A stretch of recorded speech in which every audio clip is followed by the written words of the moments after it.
The benefits of anger. It's important that you know you're not alone. Everyone experiences some type of anger every day of their life.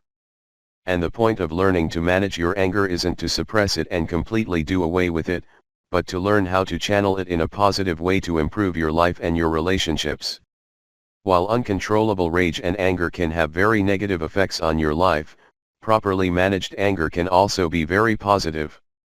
For one thing, anger can be very motivational. Think about it. When you're angry with your boss, you tend to work harder to show him he was wrong. When you're angry with yourself for not meeting a goal or accomplishing a task, you try that much harder to get it done. 14. Experiencing anger is also another way our bodies signal us that something is wrong and that we need to take care of it. When we angrily snatch up our child just as they're about to jet into the street, or we stand up to a bully for a friend or colleague, or when we jump in and help that stranger who is being mugged. These are all occasions when our anger has spurred us to action in an effort to right a wrong. Many of the most important changes in society have come about because someone was angry with the way things were and wanted to right the wrong. For example, the civil rights movement and Mothers Against Drunk Drivers and PETA.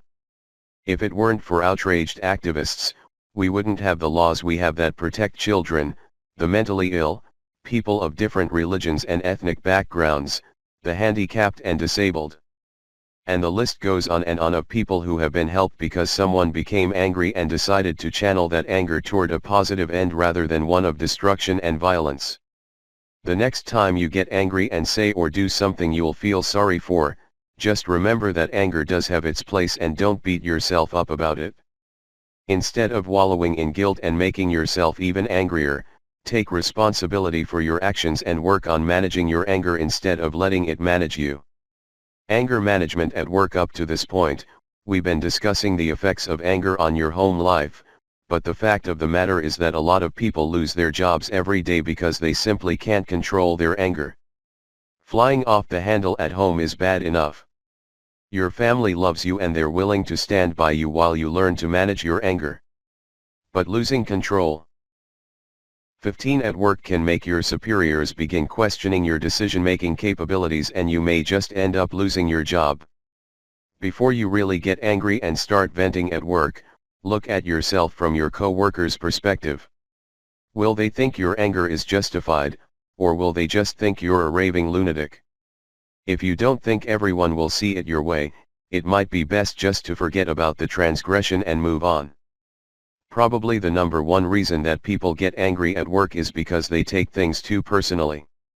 If your boss offers you constructive criticism or advice about your job, it's meant to help you improve your performance.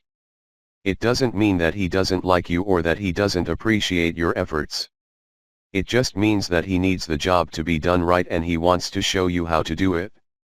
The easiest way to manage your anger at work is to put yourself in the other person's shoes before you fly off the handle. Imagine what you would feel like if you were standing in the middle of the lunchroom and your boss was yelling at you in front of everyone. It would feel pretty degrading. Or imagine you need to tell someone that they aren't doing the job properly. You wouldn't want someone telling you that you're doing a horrible job.